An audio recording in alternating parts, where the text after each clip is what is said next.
Hello everyone, Charles Watts here, the Arsenal correspondent at Goal, joining you 24 hours before the North London derby.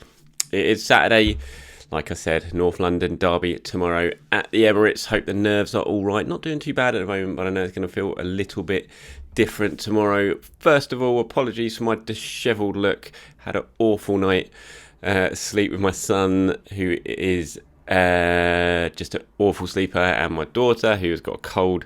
And I'm absolutely knackered. So apologies for looking like death. Not that I don't look like this most of the time anyway. But yeah, if you're wondering why I probably look a little bit rougher than normal, it is because of that. But I still thought I'd pop on. We'll talk about Arsenal, talk about North London derby, what Mikel Arteta is facing in terms of team selection issues ahead of that game. I'll give my predicted 11, that sort of thing. I wanted to start on Granit Xhaka. I mean, I think Granit is the big talking point ahead of this game tomorrow. What happens with Xhaka? He's back from suspension. Mikel, speaking in his press conference yesterday, said he was flying in training after coming back from also having COVID, obviously, while he was away with the Swiss national team. What do you do with Granit Xhaka?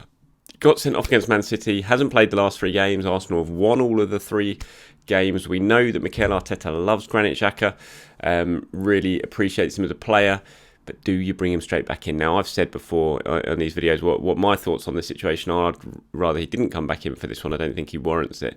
But Mikel, some more quotes from last night. They didn't go live until 10:30 last night. They were from the press conference, but they were held over for today's newspapers, which means we have to wait till 10:30 p.m. before we can talk about them. And this is what he had to say about sort of Xhaka's disciplinary, reputation, and whether that could be a bit of a worry in a game like tomorrow against Tottenham, where we know the tackles go flying in. And Mikel said, well, obviously, if we do what we did last year and we play 4 or 5 games with 10 players, we know that we're going to suffer in this league. It is something that we want to eradicate. We have to play with cool minds and understand what our limits are in the game and what you can and cannot do. He was then asked, did you speak to Granit about the tackle that he made that got him sent off against Manchester City? He said yes. He was then asked, did he apologise? And he said, I don't think it's something really to discuss because it was clear what happened. We were all on the same boat and we know the outcome of what happened. We move on. So he didn't really, he was never going to, he never does, Arteta, he doesn't really talk about what he said behind closed doors, but I think it's pretty obvious just from that Arteta was not too happy with Granit for the way he went flying into that tackle against Manchester City at a time where Arsenal already under the cosh and ended up having to play 10 men away at Manchester City. Not ideal when you're already 2-0 down. But he is back available now, and what do you do with Xhaka? Do you put him straight back in? It's the big decision facing Mikel in terms of his team selection. He's got everyone fit and available. No injuries unless someone got injured in training today. Because today's the final session before the North London derby, so someone might pick up an injury today that we don't know about and might be left out tomorrow. But as it stands, as of yesterday, and the latest update for Arsenal, no one is injured. Everyone is fit, everyone is available. So who does Mikel choose? He's got a big squad, and this is going to be a really interesting team selection for me, and it's one that may well suggest exactly what he now sees his strongest selection and also his best formation going forward. We've seen the 4-3-3 recently. Does Xhaka come into that? If he does, you would suggest it means one of either Smith Rowe or Odegaard is going to move out of that central 3, and then it's a case of do they go up into the attacking 3 and one of the 2 wingers drop out, or do they go onto the bench themselves? So it's a big decision for Mikel to make. I've said before, I've got a feeling that he will come back into the team just because I know how much Mikel appreciates Granit Xhaka and how important he thinks he is. And it wouldn't at all surprise me to see Xhaka walk straight back into the starting lineup. Personally, I wouldn't do it. As I said, I'd much rather either play Sambi if you're going to sort of add a little bit more to that midfield 3 in terms of defensive-minded thinking. I'd probably bring in Sambi and play him with Thomas Partey and one of either Odegaard or Smith Rowe, or maybe just be bold and do what he did against Burnley and play Partey on his own and have Smith Rowe and Odegaard ahead of him, and then rely on one of those 2 to track back and offer Partey some protection when Spurs do have the ball. So, it's a really big decision for Mikel to make, and you've got to get it right, because central midfield is going to be so important tomorrow. If you win the midfield battle, you tend to win the game, and that is going to be the key area for me in that match tomorrow. You look at someone like who's going to play for... We know Højbjerg is going to be sitting deep for Tottenham, but then who else is going to play in their midfield? Is he going to go in Ndombele, who played very well going forward in midweek against Wolves and in the previous weekend's game as well? But we also saw in that game against Wolves, pretty much both goals Wolves scored. You can point to Ndombele's defensive-minded thinking in those attacks that led to Spurs conceding those goals. So it's going to be interesting to see what Spurs do in terms of that midfield selection, and then what Arsenal do to try and match them up. Definitely the intriguing team selection for me. In terms of other big decisions for Mikel to make, it all kind of revolves around Xhaka, I said, because if you do bring Xhaka in, then it's a case of what do you do, Smith Rowe or Pepe? Because personally, I think he's going to stick with a 4-3-3. So if Xhaka comes in, I think you're going to see Xhaka and Odegaard playing alongside Thomas Partey in the midfield three. And then that begs the question, who drops out? Is it Smith Rowe? Is it Pepe? I think Saka's going to play. I'd be surprised if he doesn't. I think Aubameyang's certainly going to lead the line. So it's a case of who drops out, Saka or Nicolas Pepe. I got a feeling it'll be Nicolas Pepe to me. I think if one of them comes out, it will be him. We know how much Mikel appreciates Emile Smith Rowe. And I just think we saw what Smith Rowe did when he came on in midweek in the cup game. Completely changed that. It was certainly the finisher for Arsenal on that occasion. Him and Saka made the difference off the bench. Just feel like he'll come on.